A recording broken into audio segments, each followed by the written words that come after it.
第15題選擇題啦，佢就話物品 X 嘅生產成本下降啦，導致價格同埋交易量分別改變咗5%同埋10%。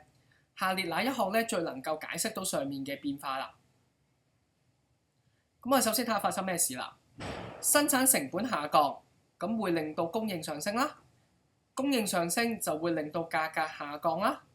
咁價格下降咗幾多呢？題目話俾我哋知咧，價格下降咗5%啦。咁當價格下降咗5%嘅時候，多咗幾多人買呢？多咗10%嘅人買喎。咁我哋就知道啦，呢個嘅需求價格彈性咧係一個高彈性啦。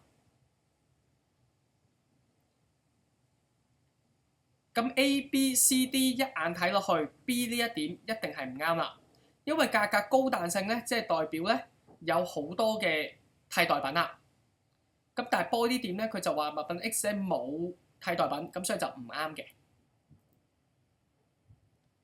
多呢一點啦，佢話物品 X 嘅生產要素唔容易揾到，呢個係關乎供應彈性嘅事情啦，咁所以就唔啱啦。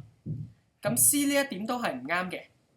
佢話生產物品 X 嘅廠商有剩餘嘅產能，咁呢個都會係有關供應彈性嘅事，就唔係需求彈性嘅事。咁所以咧 C 呢點都係唔啱嘅。